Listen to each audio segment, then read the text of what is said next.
السلام علیکم، کیسے ہیں آپ سب؟ اور ناول آپ کو کیسا لگ رہا ہے؟ ناول کا نام ہے کاتب، اس کی مصنفہ ہیں عائشہ سکندر غازی۔ قسط نمبر 8۔ امی کو بھی اعتراض ہے، اگر ان کو بھنک بھی پڑ گئی تو تم نہیں جانتی محلے میں طوفان آ جائے گا، منتشا نے بے بسی سے کہا۔ اس کے بس میں جو تھا اس نے پری کے لیے ہر حال میں کیا، اور اب جو کچھ کرنا تھا خود پرشما نے کرنا تھا۔ وہ اپنے لیے کسی اور کی زندگی کیسے خطرے میں ڈال سکتی تھی؟ اس نے ایک نظر اٹھا کر پسینے سے تر اور بے حد گھبرائے ہوئے توصیف کو دیکھا، جس کی شکل اتنی سی نکل آئی تھی۔ شاید ان آوارہ لوگوں کی دھمکیوں کی وجہ سے وہ بہت زیادہ ڈر گیا تھا، مگر ظاہر نہیں کر رہا تھا۔ پرشما نے ماتھے پر ہاتھ رکھا اور پیچھے ہوئی۔ اس کے سر کے پچھلے حصے میں شدید درد ہو رہا تھا اور صبح سے وقفے وقفے سے ہو رہا تھا۔ منتشا نے اس کے شانے پر ہاتھ رکھ کر تسلی دینی چاہی۔ اس نے آنکھیں میچ لی تھی۔ منتشا، مجھے لگتا ہے میں پاگل ہو جاؤں گی، میں اپنے سینسز کھو دوں گی، میں مر جاؤں گی، وہ تکلیف سے بولی۔ سر میں درد تھا جس کی ٹیسیں اٹھ رہی تھی۔ پری، ریلیکس کرو، تم جانتی ہو تم بہادر ہو، تم سب فیس کر لو گی، مجھے یقین ہے، منتشا نے تسلی آمیز لہجے میں کہا۔ پرشما کچھ دیر خاموش رہی۔ اس وقفے میں توصیف اور منتشا اسے افسوس سے دیکھتے رہے۔ وہ ہر وقت چہکنے والی لڑکی اس وقت بکھری پڑی تھی۔ وہ رو رہی تھی، اس کی آواز گیلی تھی۔ دونوں نے پرشما کو ہمیشہ سٹرونگ پایا تھا۔ اس کے بابا کے جانے کے بعد پورے گھر کی ذمہ داری اس نے خود اٹھائی تھی۔ اپنی ماں کے علاج کے لیے اس نے ہر طرح کے حالات کا سامنا کیا تھا، بھوک، افلاس، غربت، قرض اور لوگوں کی غلیظ نظریں۔ وہ ہر طرح ہر قسم کی مصیبتوں سے گزری تھی۔ اپنی فیملی کو محفوظ کرنے کے لیے اس نے ہر ممکن کوشش کی، اور آج وہ ٹوٹا ہوا کوئی کانچ لگ رہی تھی جس کی کرچیاں سنبھالے نہیں سنبھل رہی تھی۔ وہ دیر تک خاموش رہی، آنکھیں بند کیے سر صوفے سے ٹیکے وہ گہری گہری سانسیں لے رہی تھی۔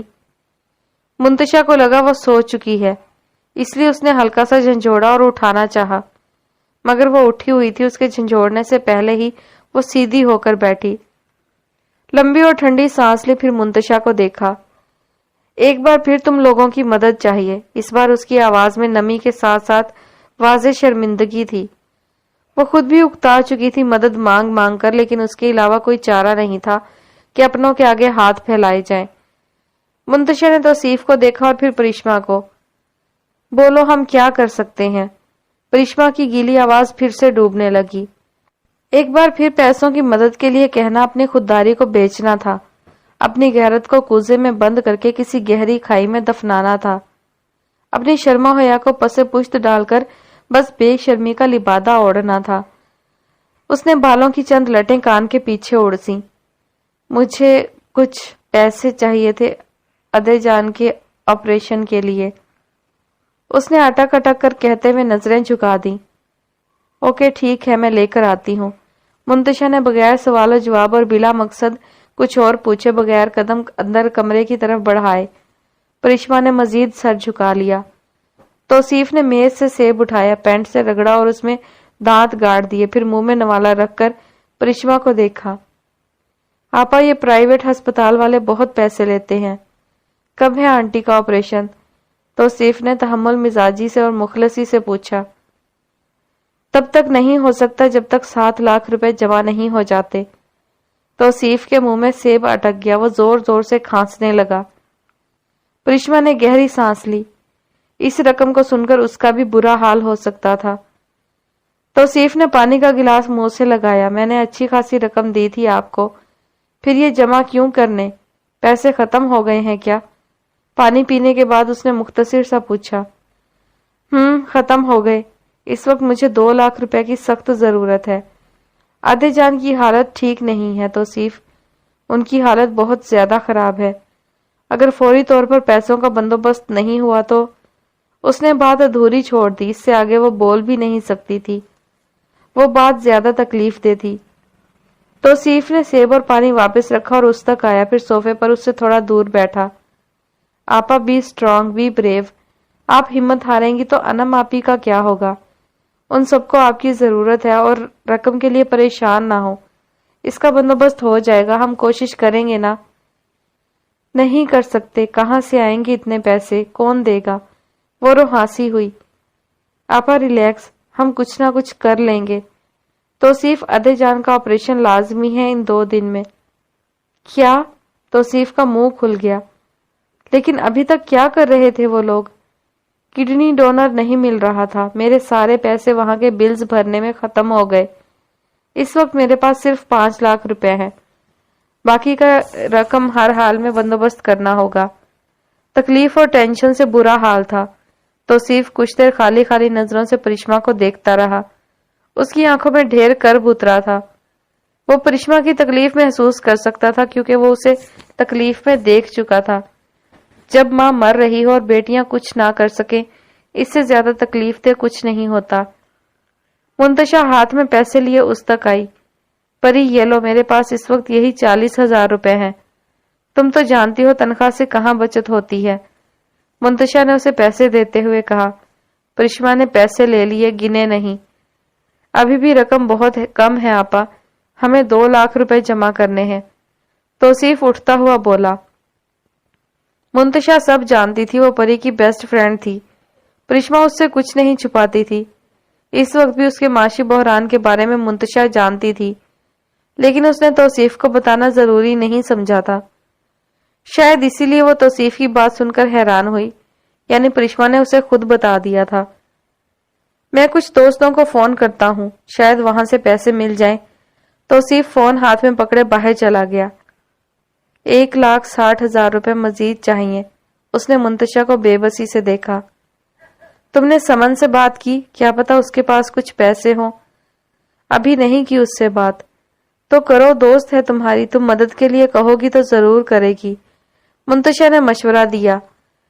ہاں میں کرتی ہوں فون اسے، لیکن ابھی میں چلتی ہوں، مجھے دیر ہو رہی ہے۔ اس نے بیگ کندھے سے جوڑتے ہوئے کہا۔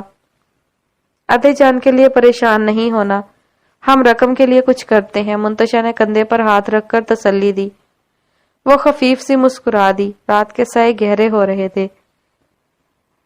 عشاء کی اذانیں ہو رہی تھی جب وہ ہسپتال میں داخل ہوئی۔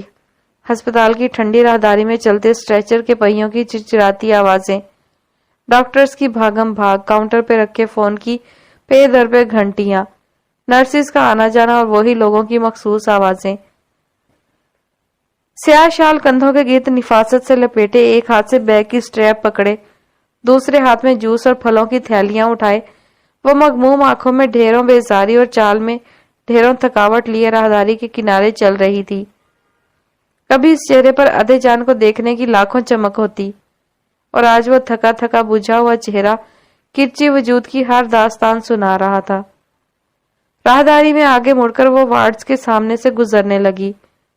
وارڈ کے اطراف میں دیواروں سے کرسیاں جڑی تھیں جہاں لوگ بیٹھے تھے۔ وہ سب کو نظر انداز کرتی گردن گرائے ادے جان کے وارڈ کے سامنے رکی، ہینڈل پر ہاتھ رکھنے سے پہلے گہری سانس لی، شانے جھٹکے چہرے پر ہلکی سی مسکراہٹ سجائی اور دروازہ کھول کر اندر داخل ہوئی۔ اندر کا منظر دیکھ کر اس کی اوپر کی سانس اوپر رہ گئی اور نیچے کی نیچے۔ اندر وارڈ میں ادے جان کے بیڈ کی سائیڈ پہ ایک میل ڈاکٹر کے ساتھ ڈاکٹر ہینا تھی۔ 4 نرسیں تھیں جو بار بار ڈاکٹر کے کہنے پر مشینوں کے مختلف بٹن گھما رہی تھیں۔ ان مشینوں کی آوازیں بہت تیز تھیں اور معمول سے بہت زیادہ ہٹ کر سنائی دے رہی تھیں۔ انم صوفے کے ساتھ ایک طرف کھڑی رو رہی تھی۔ دروازہ کھلنے پر پرشما کو آتا دیکھ کر بے ساختہ اس کے گلے لگی اور زور زور سے رونے لگی۔ پرشما کے پورے جسم میں سنسنی پھیل گئی، خوف سے آنکھیں پھٹ گئیں۔ وہ ڈاکٹرز کی ہڑبڑاہٹ اور نرسز کا اتاولا پن دیکھ کر ادے جان کی حالت کا اندازہ کر سکتی تھی۔ اس کے ہاتھ سے پھلوں کی تھیلیاں لڑک کر فرش پر گر گئی اور سارے پھل اطراف میں پھیل گئے۔ وہ انم کو خود سے ہٹاتی بیڈ کے کنارے آ کھڑی ہوئی جہاں ڈاکٹر ہینا تھی۔ کیا ہو رہا ہے یہ ڈاکٹر؟ وہ تشویش سے پوچھنے لگی۔ ریلیکس، ہم انہیں ICU میں شفٹ کر رہے ہیں، ان کی حالت بگڑ رہی ہے، ڈاکٹر نے سکون سے پرشما کو بتایا۔ اسے کسی نے کرنٹ دیا تھا اور بہت اچانک دیا تھا۔ مگر ابھی تو یہ آپ کیا کہہ رہی ہیں؟ وہ رونے لگی، حواس معاف ہونے لگے۔ مگر اس سے پہلے وہ کچھ کہتی تو وارڈ بوائز سٹریچر اندر کھینچتے ہوئے لائے۔ میل ڈاکٹر پیچھے ہوا جبکہ نرسز جو آدھے جان کے جسم میں پیوست سوئیاں اور مشینیں الگ کر رہی تھی وہ ایک طرف ہو گئی۔ اب آدھے جان ضعیف جسم کے ساتھ کسی زندہ لاش کی طرح بیڈ پر سیدھی لیٹی تھی۔ فلف اور وارڈ بوائز نے ان کی بیڈ کے چاروں کونوں کو پکڑا اور انہیں اسی چادر میں اٹھا کر اسٹریچر پہ لٹا دیا۔ یہ ہو کیا رہا ہے؟ کوئی مجھے بتائے گا؟ وہ یکدم چیخی، آواز بیٹھ رہی تھی، دھڑکن معاف ہو رہی تھی اور انم الگ کوہنی میں چہرے دیے رو رہی تھی۔ پری ریلیکس۔ ہینا نے مزید کچھ نہیں کہا اور اسٹریچر کے پیچھے چل دی جسے وارڈ بوائز اور نرسز دھکیل رہی تھی۔ میل ڈاکٹر بھی ساتھ ساتھ چل رہا تھا۔ وہ بھی تیزی سے راہداری میں اسٹریچر کو تھامے تیز تیز قدموں سے چلنے لگی۔ امی آنکھیں کھولیں، امی اٹھے، اور جانے کتنے عرصے بعد اس کی ادے جان امی بنی تھی۔ اس وقت جب وہ اسٹریچر کو ٹھنڈی راہداری کے فرش پر گھسیٹتی روتے ہوئے ہچکیوں سے ادے جان کو پکار رہی تھی، اس وقت ان دیواروں سے جڑی کرسیوں میں بیٹھے سبھی نفوس اٹھ چکے تھے۔ وہ رو رہی تھی، اس کی جان نکل رہی تھی، شال کندھوں سے راہداری کے موڑ پر ہی گر گئی تھی، صرف دوپٹہ تھا جو کندھوں سے لٹک رہا تھا۔ اسے اپنی پرواہ نہیں تھی، وہ بس ادے جان کو دیکھ رہی تھی جنہیں ICU کے کمرے میں لا دیا گیا تھا۔ امی اٹھے، امی پلیز دیکھیں، ایسا نہ کریں، امی پلیز امی۔ ڈاکٹر ہینا اسے سنبھالنے کی ناکام کوشش کرنے لگی۔ نرس نے آ کر اسے تھام لیا، اس کے بال بکھر گئے، وہ چیخ رہی تھی، اپنے ہوش و حواس میں نہیں رہی تھی۔ وارڈ بوائز نے انہیں بیڈ پہ لٹایا، اس کے بعد نرسوں نے دھڑا دھڑ ان کی نسوں میں انجیکشن لگانا شروع کر دیے۔ ہینا نے میل نرس کو دیکھا جو پریشما کی بوکھلاہٹ کو دیکھ رہا تھا۔ اس نے سر جھٹکا اور مشینیں ادے جان سے جوڑنا شروع کی۔ مشینیں جڑیں تو پلس ریٹنگ مشین کی سفید و سبز دھاریاں ٹیڑھی تھیں مگر تیزی سے چل رہی تھی۔ اس مشین کی آواز موت کی گھنٹیوں جیسی تھی۔ آکسیجن ماسک سے لے کر ڈرپس تک ہر چیز ان کے جسم سے جوڑ دی گئی۔ میل ڈاکٹر نے مشین میں کچھ بٹن گھمائے تو ہینا نے اس کا ہاتھ جھٹک دیا اور خود اس میں سیٹنگ کرنے لگی۔ پریشما اور انم مسلسل رو رہی تھی، ان کی آوازیں رک گئی تھی۔ نرسیں انہیں لے کر ICU سے باہر آ گئیں۔ ہینا اور میل ڈاکٹر بھی باہر آ گئے۔ کیا ہوا ہے انہیں؟ وہ نرس سے جان چھڑا کر تیزی سے ہینا کی طرف بڑھی۔ ان کی جان کو خطرہ ہے پری، تم پلیز فوراً کڈنی خریدو، رقم جمع کرواؤ تاکہ ہم آپریشن کریں۔ ہینا نے دل پہ پتھر رکھ کر اس شفاق جملے کو ادا کیا۔ پریشما نے نہایت افسوس سے دیکھا، اس وقت بھی آپ لوگوں کو پیسوں کی پڑی ہے؟ ارے جمع ہو جائیں گے پیسے، میری امی کا کڈنی ٹرانسپلانٹ کریں، وہ بھی گرج کر بولی۔ دلیلوں میں کسی کو آڑے لینے میں پریشما کو کسی نے ہرایا نہیں تھا۔ معاف کیجیے گا لیکن جب تک آپ 10 لاکھ روپے جمع نہیں کروائیں گی ہم آپریشن نہیں کر سکتے، باقی آپ کی مرضی۔ میل ڈاکٹر جس کے اوور آل کے ساتھ بیج پہ رحیم لکھا تھا بہت بے رحمی سے گویا ہوا۔ پریشما چونکی۔ 10 لاکھ؟ 10 لاکھ کب سے ہو گئے؟ اس نے ہینا اور رحیم دونوں کو تشویش سے دیکھا۔ کڈنی ڈونر نے کڈنی کی قیمت 6 لاکھ کر دی ہے اور چونکہ آپریشن کے لیے کراچی سے ڈاکٹر آئے ہیں تو ان کی فیس 4 لاکھ ہے۔ رحیم نے ایک بار پھر ٹھنڈی راہداری کے ٹھنڈے فرش سے زیادہ سرد مہر ہونے کی کوشش کی۔ پریشما کا دماغ پھٹنے کو تھا، اس نے سر تھام لیا، سر کا درد مزید بڑھ رہا تھا، اسے یقین نہیں آ رہا تھا۔ تم سب ہماری مجبوری کا فائدہ اٹھا رہے ہو، تم سب کو اللہ پوچھے گا، اللہ پوچھے گا سب کو، وہ گرجی۔ اور کر بھی کیا سکتی تھی اور اس کے پاس کہنے کو کیا تھا؟ آخر میں انسان اللہ رسول کے عذاب کی دھمکی ہی دیتا ہے، آخر میں وہ ذات باری کے دربار اعلیٰ کا واسطہ دیتا ہے۔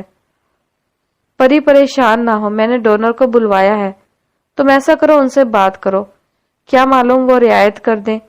ہینا نے اس کے کندھے پر ہاتھ رکھا۔ پریشما کا جسم گرم تھا، وہ اس گرمی اور تپش کی وجہ جانتی تھی۔ پریشما نے تڑپتی نگاہ ہینا پہ ڈالی، وہاں خلوص تھا۔ اس نے اپنے کندھے سے اس کا ہاتھ جھٹک دیا اور آگے بڑھ گئی۔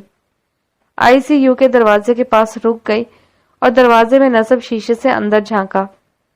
اندر نیم اندھیرے میں ادے جان کا نیم مردہ وجود لاوارث پڑا تھا۔ وہ شیشے پر سر رکھ کر رونے لگی۔ وہ رو رہی تھی، آج پریشما انصاری کو وقت نے ہرایا تھا، آج وہ چاروں طرف سے گھر چکی تھی۔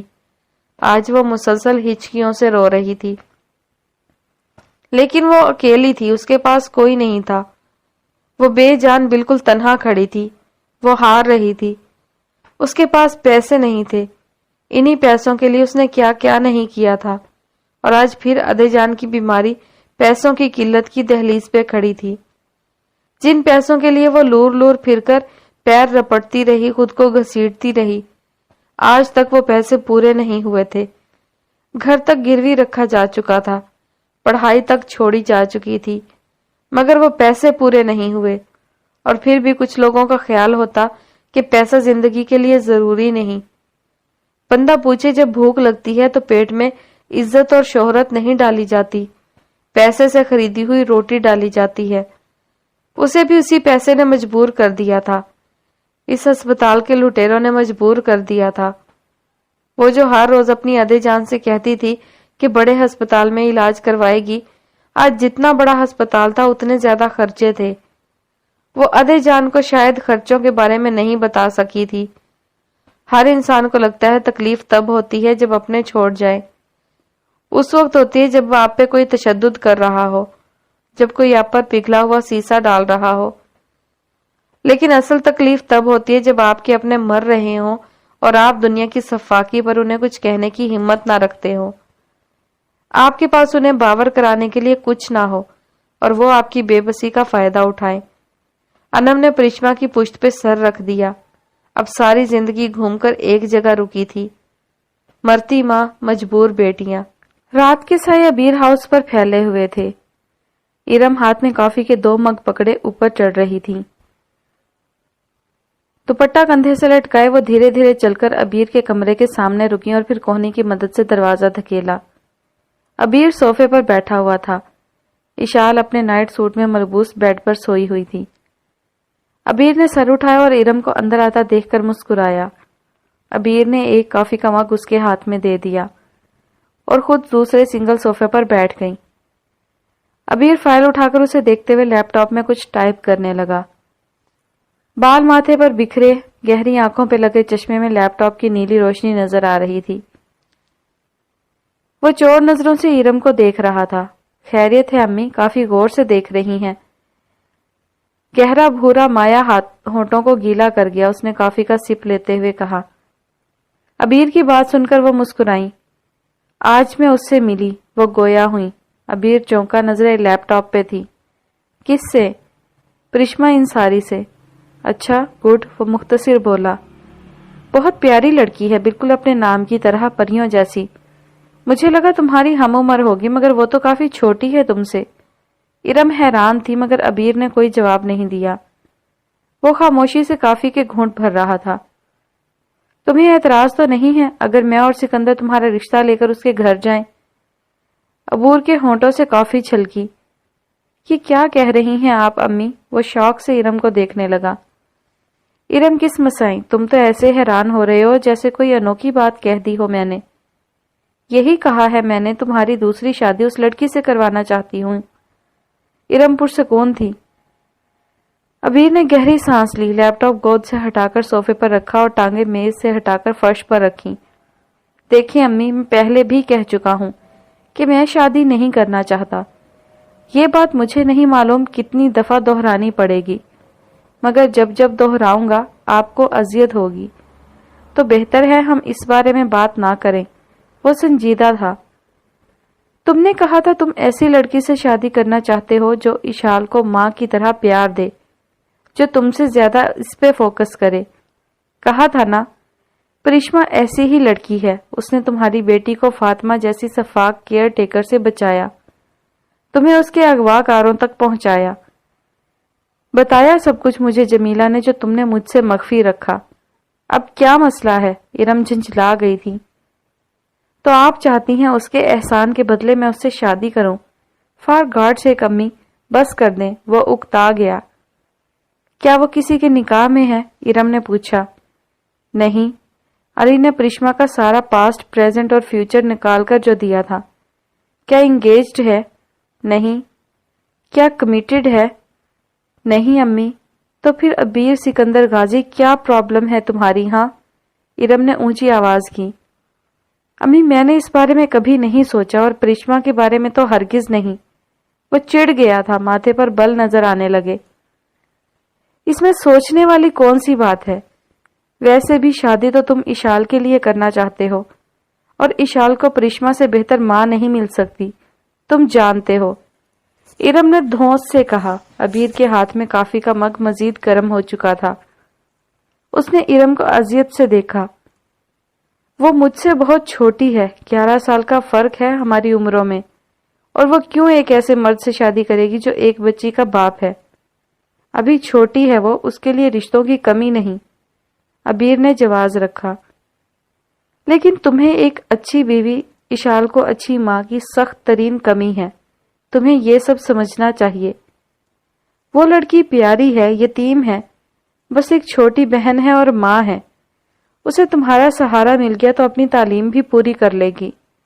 اس وقت وہ چھوٹی سی عمر میں نوکری کر رہی ہے، تو اس کے معاشی حالات کا اندازہ لگا لو۔ ارم بضد تھی۔ مجھے سمجھ نہیں آ رہا میں کس لیے اس سے شادی کر رہا ہوں۔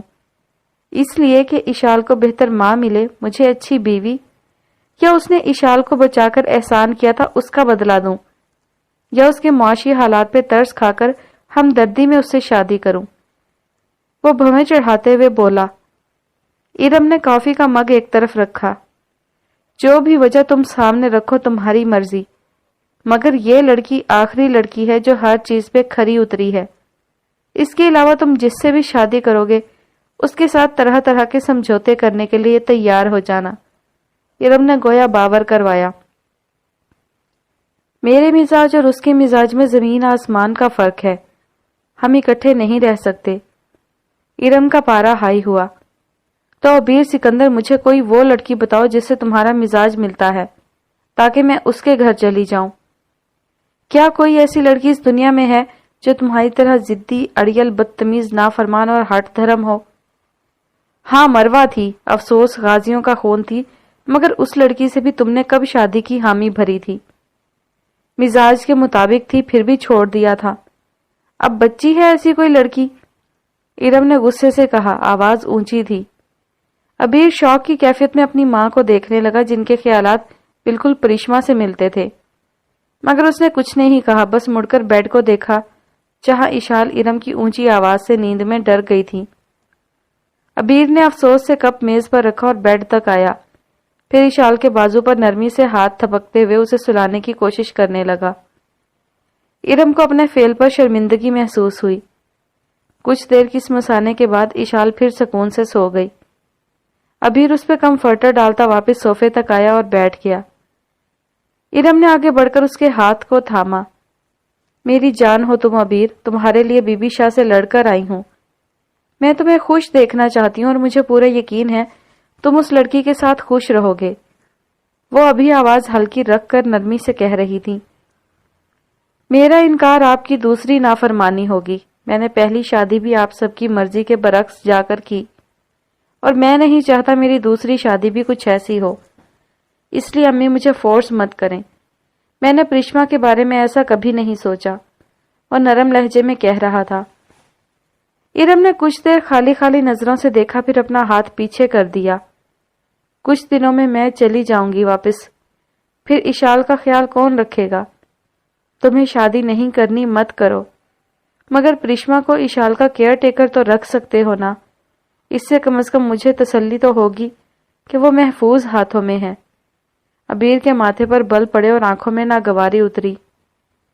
کیئر ٹیکر کا مطلب سمجھتی ہیں آپ؟ وہ 24 گھنٹے اشال کے پاس رہے گی، اس گھر میں رہے گی، میرے سامنے رہے گی۔ میں معاشرے کو کیا منہ دکھاؤں گا کہ ایک جوان لڑکی میری بچی کی دیکھ بھال کر رہی ہے؟ سماج کیا سمجھے گا؟ عبیر کو ارم کے خیالات سن کر دھچکا لگا۔ اس لیے کہہ رہی ہوں نکاح کر لو، کم از کم جب کوئی سوال کرے گا تو تم کہہ تو سکو گے کہ تمہاری بیوی ہے۔ یاد رکھو عبیر، کیئر ٹیکر خود سے بڑی عمر والی لاؤ گے تو سوال نہیں اٹھیں گے، لیکن خود سے چھوٹی لاؤ گے تو بغیر نکاح کے رکھنا پڑے گا اس گھر میں۔ تم مانو یا نہ مانو، پرشما تمہارے لیے بہترین چوائس ہے، ارم نے باور کروایا۔ بہترین چوائس ہوگی مگر آخری نہیں۔ ویسے بھی سوچ رہا ہوں کوئی بڑی عمر والی آیا رکھ لوں تاکہ اشال کا اچھے سے خیال رکھے۔ اس نے وثوق سے کہا۔ ارم کا دل ڈوبا۔ پریشما میں کس چیز کی کمی ہے آخر؟ وہ خود بھی جھنجھلا گئی تھی۔ کمی کی بات نہیں ہے امی، میں نے اس لڑکی کے بارے میں ایسا نہیں سوچا۔ کیا وہ بدصورت ہے؟ ارم نے پوچھا۔ بالکل بھی نہیں۔ دل نے فوراً گستاخی کی۔ میں نے غور سے نہیں دیکھا، اس نے بات بدلی۔ ارم نے ٹھنڈی سانس بھری۔ اوکے، تو پہلے اسے جی بھر کر دیکھو، پھر مجھے بتانا۔ مجھے تمہارے جواب کا انتظار رہے گا۔ اب وہ کیا کہہ سکتا تھا؟ ارم نے ہر طرح سے پریشما کو منسوب کر لیا تھا، اور خود اس نے کبھی پریشما کے بارے میں ایسا کبھی نہیں سوچا تھا۔ اس کے لیے تو وہ ایک ایمپلائی تھی، ایک معمولی ریسیپشنسٹ۔ اس نے آنکھیں میچ کر رگڑتے ہوئے سر جھٹکا۔ ہر چیز حواسوں پر سوار ہو رہی تھی۔ ارم نے چور سی نظر اس پر ڈالی اور مسکرا دی۔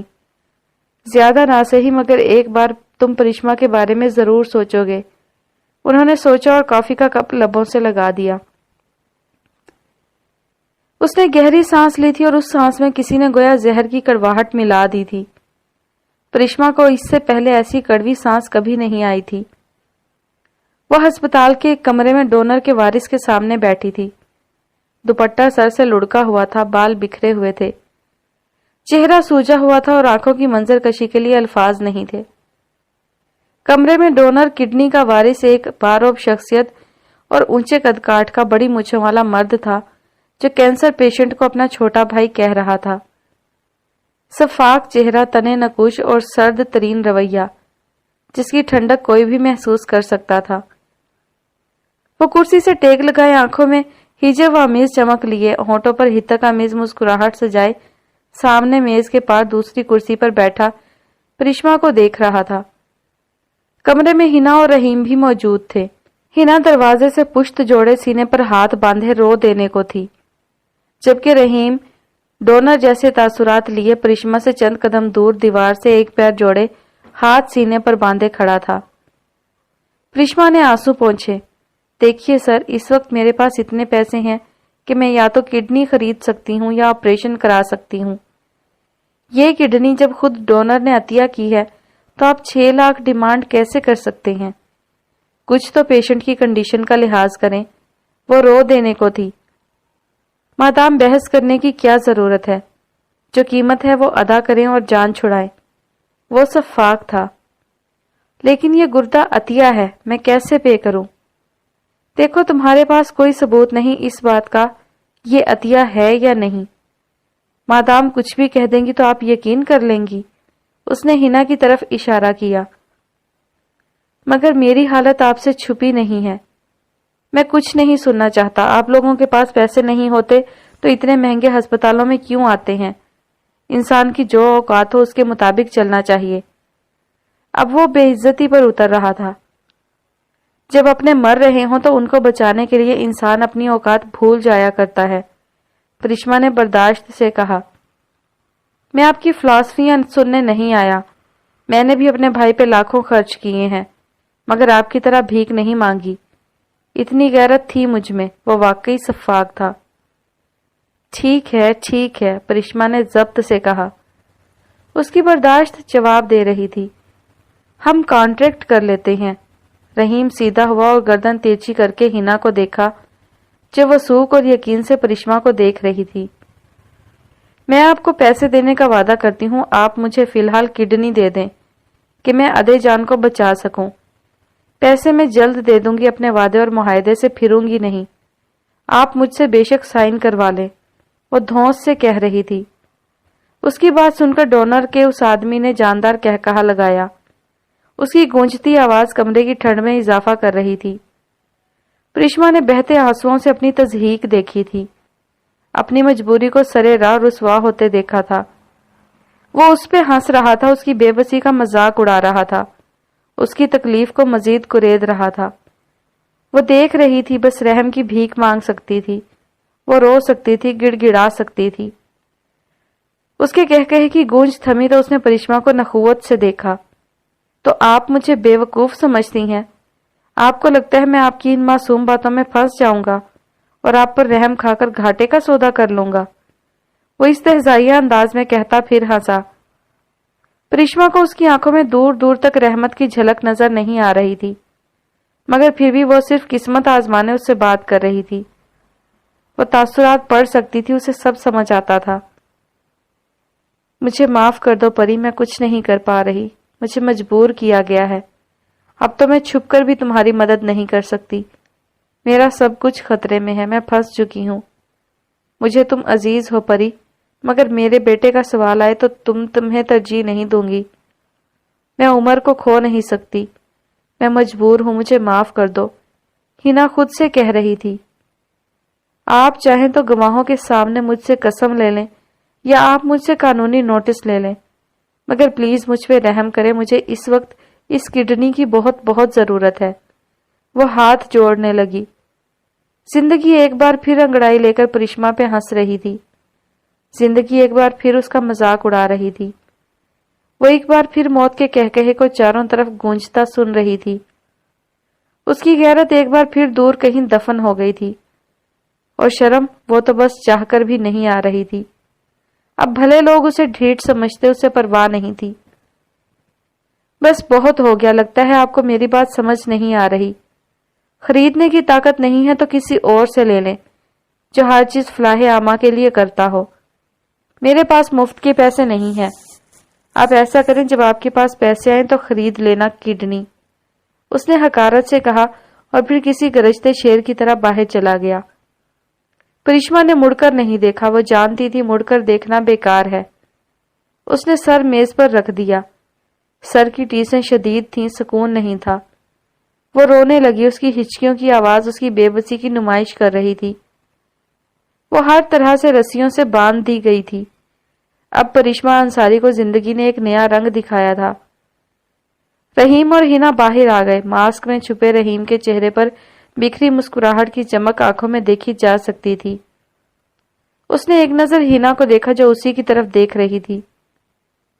شرم آنی چاہیے، ان کی حالت دیکھو، حالت دیکھو ان کی۔ ہینا کے آنسو چھلک پڑے، گھٹی گھٹی سی آواز میں کہا، تو ہم کیا کریں؟ رحیم نے شانے جھٹکے اور ہینا کو چھوڑتا ہوا چہرے پر مسکراہٹ لیے برگشتگی سے وہاں سے چلا گیا۔ ہسپتال کی مختلف راہداریاں سکون سے کراس کرنے کے بعد وہ بیرونی دروازے کی طرف بڑھا اور ہسپتال سے باہر آ گیا۔ پارکنگ کی طرف بڑھتے ہوئے اس نے اپنا ماسک اتارا، اوور آل اتارا اور دونوں کو پاس پڑی ڈسٹ بن میں پھینک دیا۔ پھر تیزی سے پینٹ سے موبائل نکالا، کسی کا نمبر ملایا اور دوسری جیب سے گاڑی کی چابی نکالی۔ وہ قطعیت سے قدم بڑھانے لگا۔ ہاں جنید، کہاں ہو؟ جلدی آؤ پارکنگ میں انتظار کر رہا ہوں۔ اس نے تیزی سے پیغام دیا اور اپنی گاڑی کا دروازہ کھولا اور اندر بیٹھ گیا۔ گاڑی پارکنگ سے نکال کر سڑک پہ کھڑی کر دی، پھر بیک ویو مرر کو سامنے کیا تو پیچھے سے جنید چلتا ہوا آ رہا تھا۔ سامنے آ کر اس نے گاڑی کا دروازہ کھولا اور اندر بیٹھ گیا۔ سوری شیراز بھائی، دیر ہو گئی۔ وہ خفیف سا مسکرایا۔ اچھی ایکٹنگ کی تم نے، گڈ۔ اب دیکھتا ہوں ابیر کی چہیتی کیسے بچاتی ہے اپنی ماں کو۔ وہ نفرت سے بولا۔ جنید نے چہرے پر لگائی نکلی مونچھیں اتاری اور کھڑکی سے باہر پھینک دی۔ شیراز نے گاڑی آگے بڑھا دی۔ پیچھے کچرے کے ڈبے میں پڑے اوور آل کے بیج پہ لکھے رحیم نامی لفظ کو شرم آئی تھی۔ ہینا نے پھر سے لیڈیز ڈاکٹر واش روم کا رخ کیا۔ اندر آنے کے بعد دروازہ بند کیا اور واش بیسن کے سامنے کھڑے ہو کر زاروں قطار رونے لگیں۔ آنکھوں سے آنسو امڑ امڑ کر باہر نکل رہے تھے۔ ایک بار پھر سے تمہیں تکلیف دی پری، میں ایک بار پھر سے تمہاری گناہ گار ٹھہری ہوں، میں نے پھر سے تمہیں برباد کر دیا۔ وقت نے پھر سے مجھے تمہارے سامنے لا کھڑا کیا ہے، دوبارہ میں تمہاری بربادی کا سبب بنی ہوں۔ میں کیسے خود کو معاف کروں گی؟ میں کیسے سامنا کروں گی تمہارا؟ تمہیں ہر طرح سے توڑا ہے میں نے، ہر طرح سے ہرٹ کیا ہے۔ اب میں کیسے تمہیں حوصلہ دوں؟ کیسے کہوں کچھ نہیں ہوا، سب ٹھیک ہو جائے گا؟ میں آخر کس منہ سے تمہاری ڈھارس بندھاؤں گی؟ وہ واش بیسن کو کنارے سے پکڑے جھکے شانے جھکے سر سے آنسوں کی ندیاں بہا رہی تھی۔ اس کے اپنے دل میں ان معصوم بہنوں کے لیے وہی اذیت تھی جو ان پہ تھی، خود ہینا محسوس کر رہی تھی۔ میں نے اپنے ہاتھوں سے سب کیا ہے پری، تمہاری امی کو میں مار رہی ہوں، میں کچھ نہیں کر سکتی، میں عمر کو نہیں کھو سکتی، مجھے معاف کر دو پری، میں پھر سے تمہاری گناہ گار بنوں گی، میں پھر سے جلادی کا لبادہ اوڑھوں گی، تمہارے سامنے آؤں گی۔ پری کچھ کرو، کہیں سے پیسے لے آؤ، اپنی امی کو بچا لو، انہیں صرف تم بچا سکتی ہو۔ پری کچھ کرو اپنی امی کے لیے، تم ہار مت مانو، تم میری بہادر بیٹی ہو، انہیں بچا لو اور مجھے معاف کر دو، میں عمر کو نہیں کھو سکتی۔ اس نے ٹیپ آن کر کے منہ پر چھینٹے مارے اور ٹیپ بند کر دی۔ آئینے میں خود کو نہیں دیکھا کیونکہ آئینہ حقیقت بتاتا ہے اور انسان اللہ کی واحد مخلوق ہے جو سچائی کا سامنا نہیں کر سکتی۔ پرشما ابھی بھی میز پر سر رکھے رو رہی تھی، وہ بے بس ہو چکی تھی۔ اس کے منہ کو سیل کر کے پانی پینے کا کہا جا رہا تھا، وہ پی نہیں سکتی تھی، صرف رو سکتی تھی۔ انم اس کے پاس آ چکی تھی اور اس کے ساتھ کرسی پر بیٹھی اپنی ہتھیلیاں آگے کی۔ پرشما نے چونک کر دیکھا اور سیدھی ہوئی۔ یہ لو پری، یہ بیچ دو، اپنی جولری بیچ دو۔ اس کے ہاتھ میں چھوٹی چھوٹی بالیاں تھیں، ایک چین تھی جسے ادے جان نے دونوں بہنوں کو بنا کر دیا تھا۔ پرشما کی آنکھیں مزید بھر آئیں۔ جس بہن کو ساری عمر اس نے پیسوں کی قلت سے آگاہ نہیں کیا تھا، اسی بہن کے سامنے آج وہ پوری طرح بکھر چکی تھی۔ اس نے اس کی مٹھی بند کی۔ یہ امی کی نشانی ہے، میں یہ ہرگز نہیں بیچوں گی، تم فکر مت کرو، میں کچھ نہ کچھ کر لوں گی۔ کچھ کر سکتی تو یہاں روتی کیا؟ انم نے ہچکیوں کے درمیان کہا۔ پرشما نے تڑپ کر دیکھا۔ کبھی کبھی سچ سننا کتنا مشکل ہو جاتا ہے، اتنا مشکل کہ اس سے آسان موت لگتی ہے۔ میں ابھی رکی نہیں ہوں، آگے بڑھنے کی ہمت رکھتی ہوں۔ میں آدھے جان کو کچھ نہیں ہونے دوں گی۔ تم اس کو پہنو، میں کرتی ہوں کچھ۔ اس نے اپنے آنسو صاف کیے۔ کہاں جا رہی ہو؟ انم نے پوچھا۔ کچھ دوستوں سے ادھار لینے، شاید مل جائیں، اس نے امید سے کہا اور پھر جھک کر انم کا سر چوما۔ تم آدھے جان کے پاس جاؤ، دعائیں پڑھ کر پھونکو ان پہ، میں آتی ہوں۔ ہسپتال کی راہداری اس بار ٹھنڈی نہیں تھی بلکہ لوگوں کے رویے زیادہ ٹھنڈے تھے، اور کاش چیزیں سمجھ سکتی انسانوں کے رویے ان سے کئی گنا زیادہ ٹھنڈے ہوتے ہیں۔ صبح کا آغاز کہیں کہیں خوشگوار تھا، مگر کہیں کہیں صبح کا آغاز جاگتی جانوں کو معلوم نہیں ہوا تھا۔ غازی بلڈنگز پر سورج چمک رہا تھا، امپلائیز اپنے اپنے کاموں میں سر دھسے بیٹھے تھے۔ ایسے میں سیاہ مرسڈیز الفا بلڈنگ کی بیسمنٹ پارکنگ کے سامنے رکی اور پہلی سیٹ پہ بیٹھا گارڈ پھرتی سے باہر نکلا اور ابیر کی سیٹ کا دروازہ کھولا۔ وہ کوٹ کے بٹن بند کرتا ہوا باہر آیا، عمارت کی سیڑھیاں تیزی سے چڑھا اور چند قدم آگے آیا۔ گارڈ نے بیرونی دروازہ کھولا تو وہ ہلکی مسکراہٹ چہرے پر سجائے ریسیپشن کی طرف بڑھا، مگر بڑھتے ہوئے اس کی چال میں کمی آئی کیونکہ آج پرشما کاؤنٹر کے پیچھے نظر نہیں آ رہی تھی۔ وہ آس پاس ایک چور نگاہ ڈالتا کاؤنٹر تک آیا جہاں باقی ریسیپشنسٹ کھڑے تھے۔ اسے آتا دیکھ کر میل ریسیپشنسٹ نے حاضری کا رجسٹر آگے کیا۔ اس نے پھر نگاہ ادھر ادھر دوڑائی اور گھڑی گھما کر وقت دیکھا۔ پرشما ابھی تک نہیں آئی؟ اس نے سائن کرتے ہوئے سرسری سا پوچھا۔ نہیں سر، آج انہوں نے آف کیا ہوا ہے۔ وہ چونکا، آنکھوں میں فکر اتری۔ خیریت؟ جی سر، ان کی امی کا آپریشن ہے آج، کڈنی کا۔ وہ پیشہ ورانہ انداز میں اطلاع دے رہا تھا۔ ابیر نے اوہ والے انداز میں سر کو جنبش دی اور پھر ہلکا سا مسکرا کر لفٹ کی طرف قدم بڑھائے۔ آج کا دن یعنی بورنگ گزرنا تھا۔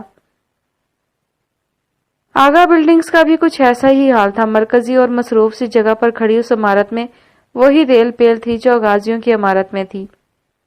سب اپنے اپنے کیبلز میں مصروف تھے۔ شیراز اپنے آفس میں بیٹھا تھا۔ رشیا پروجیکٹ کی ڈیل رشین کمپنی سے فکس ہو گئی تھی۔ بالآخر وہ غازیوں سے 1500 کروڑ لینے میں کامیاب ہو چکا تھا۔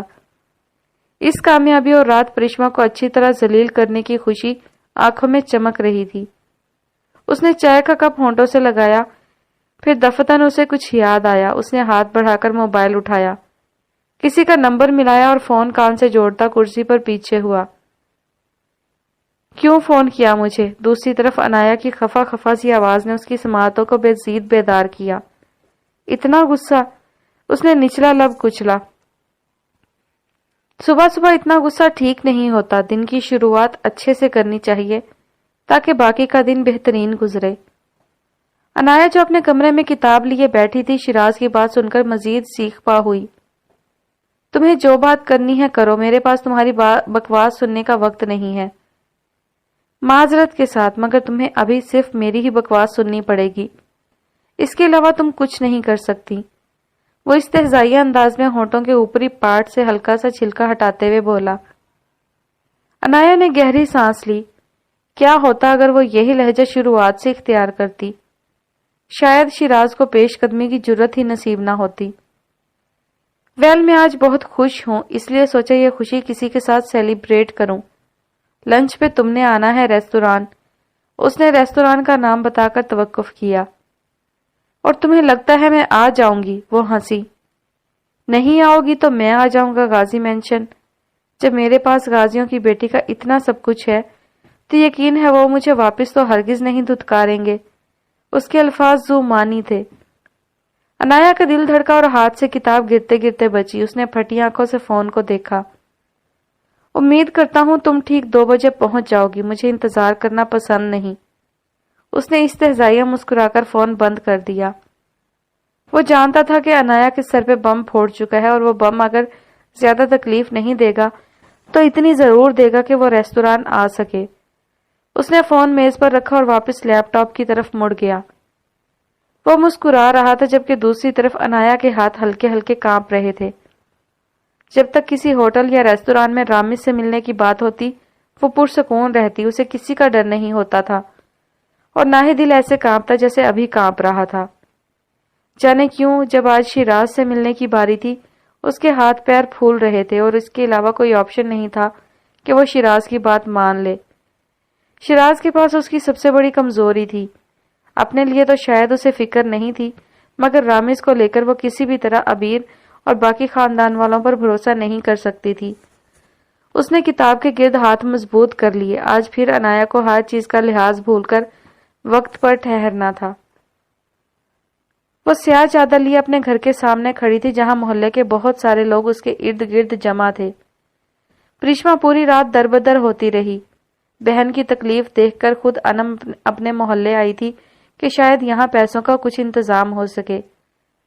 وہ لوگ اس محلے میں عرصے سے رہ رہے تھے۔ محلے والوں نے مدد میں کبھی ہاتھ پیچھے نہیں کیے تھے۔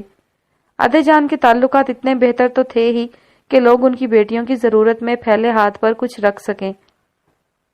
بیٹی تم میری نوکری کے بارے میں جانتی تو ہو، بڑا کنبہ ہے، کہاں بچت ہوتی ہے، لیکن پھر بھی میرے پاس جتنے ہیں یہ رکھ لو۔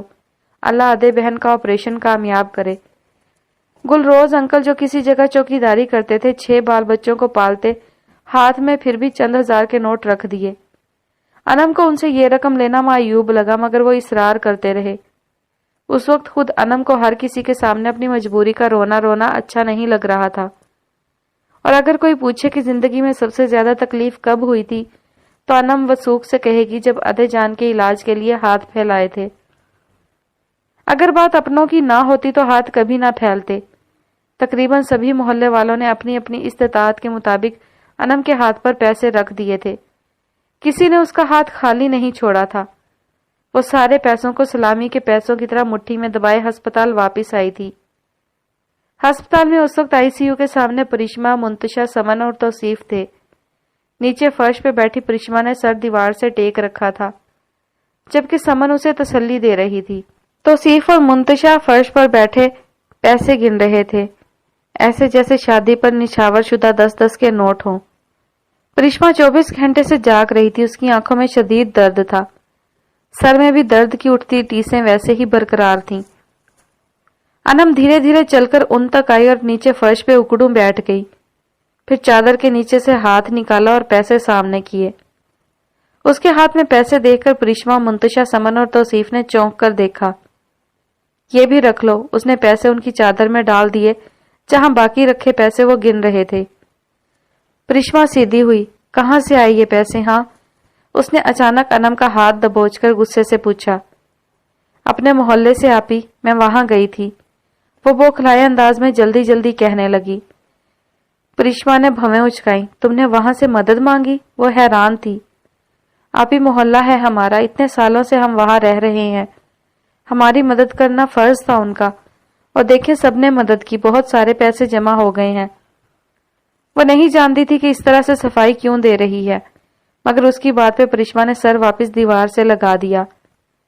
سمن نے اپنی طرف سے 1,00,000 روپے دے کر مدد کی تھی، مگر اس نے 2 دن پہلے ہی ساری رقم لگا کر لندن کا ویزا لگوایا تھا۔ وہ اپنے بھائی کے ساتھ لندن شفٹ ہو رہی تھی۔ اس کا بھائی شادی شدہ تھا اور لندن میں مقیم تھا۔ اس نے پہلے بھی سمن کو اپنے پاس بلانے کے لیے سمن کو بہت منایا تھا، مگر سمن اس وقت پاکستان میں رہنا چاہتی تھی جب بھی عنایا نے اس کی نوکری لگوائی تھی۔ اس بار بھی نوکری چھوڑ کر وہ لندن جانے کا فیصلہ کر چکی تھی، اور اس رات عبیر کی باتیں سن کر اس کے بھائی نے مزید وہاں رہنے پر پابندی لگا دی۔ وہ آیا ہی صرف اس لیے تھا کہ سمن کو لے کر جا سکے۔ اس کا ویزا لگوایا اور 2 دن بعد ان کی فلائٹ تھی۔ اس کے پاس جتنے پیسے تھے وہ سارے لا کر پرشما کو دے دیے۔ اب اس کے پاس خود بھی پیسوں کی شدید قلت ہو گئی تھی۔ منتشا اور توصیف نے پیسے گن کر گڈیاں بنائی اور پرشما کو دیکھا۔ 8.5 روپے ہو گئے ہیں، ابھی بھی 1.5 روپے کم ہے۔ توصیف نے پیسوں کو ایک تھیلے میں ڈالتے ہوئے بتایا۔ او میرے خدا! پرشما نے سر سمن کے کندھے پر رکھ دیا۔ وہ یقین نہیں کر سکتی تھی۔ رات کو وہ اپنے ہر کالج فیلو کے گھر گئی۔ منتشا اور توصیف نے بھی اپنے اپنے دوستوں سے پیسے مانگے تھے، مگر سب کو ملا کر صرف 8.5 روپے ہو گئے تھے۔ پوری رات وہ ہونکوں کی طرح دربدر کی خاک چھانتی رہی۔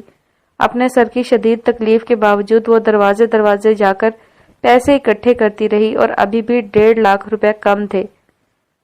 پرشما ریلیکس، تم پلیز خود کو پازیٹیو رکھو، سمن نے اس کا چہرہ ہاتھوں میں بھرتے ہوئے کہا۔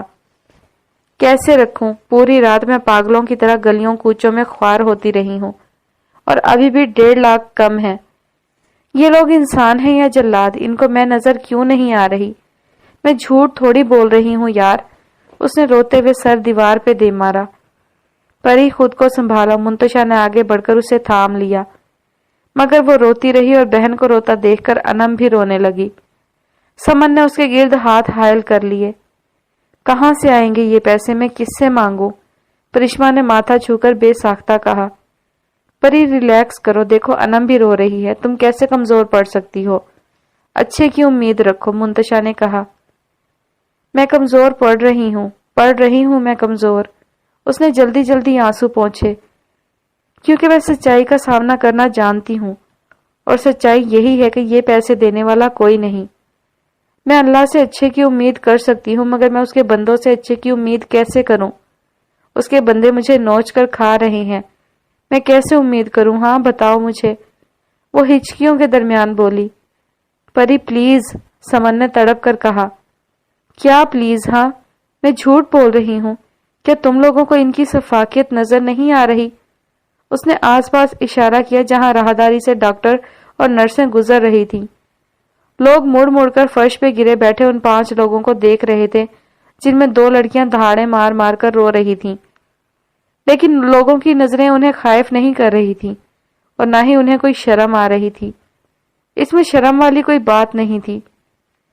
پری آپا، اگر آپ کہیں تو ہم عاطف انکل سے مانگ لیں، وہ بڑے لوگ ہیں اور ہماری جان پہچان بھی ہے، وہ لوگ ہماری مدد ضرور کریں گے۔ توصیف جو بہت دیر سے خاموش تھا توقف کے بعد بولا۔ پرشما اور انم کو ان کی دھمکیاں یاد آ گئیں جب وہ اپنا ادھار مانگنے کے لیے انم کو ساتھ لے جانے کی دھمکی دے کر گئے تھے، مگر یہ بات توصیف نہیں جانتا تھا، وہ تو انہیں کوئی مہان مخلوق سمجھ رہا تھا۔ نہیں، ان کے پاس نہیں جا سکتے، انم نے توصیف کو ٹوکا۔ دل میں کچھ چبھ کر یاد آیا تھا۔ ہم جائیں گے، پرشما نے اپنی چادر ٹھیک کی اور اٹھی۔ لیکن آپی، انم نے کچھ کہنا چاہا۔ ادھے جان کے لیے کچھ بھی انم، کچھ بھی، وہ کٹھور الفاظ میں کہنے لگی۔ اس نے چادر لی، دوپٹہ ٹھیک کیا اور توصیف کی طرف دیکھا۔ چلو توصیف، تم میرے ساتھ جاؤ گے، اس نے بڑی بہن کی طرح دھونس سے کہا، تو توصیف نے اس بات میں سر خم کیا اور اس کے ساتھ تیزی سے راہداری میں آگے بڑھ گیا۔ انم جو نیچے بیٹھی تھی اس نے سر جھکا لیا اور رونے لگی۔ پری پلیز، تم خود کو پھر رسوا کرنے جا رہی ہو۔ اس کا دل دہل رہا تھا۔ کبھی کبھی انسان کو اپنے حالات پر یقین نہیں آتا۔ منتشا نے آگے بڑھ کر اسے گلے لگایا۔ وہ اب ہچکیوں سے رونے لگی۔ صبح کا پیام دوپہر کے پیغام میں بدل چکا تھا۔ دھوپ کی سنہری کرنیں دھیرے دھیرے آگے بڑھ رہی تھیں۔ ایسے میں رحمت صاحبہ برآمدے میں بچھائے قالین پر بیٹھی تھیں۔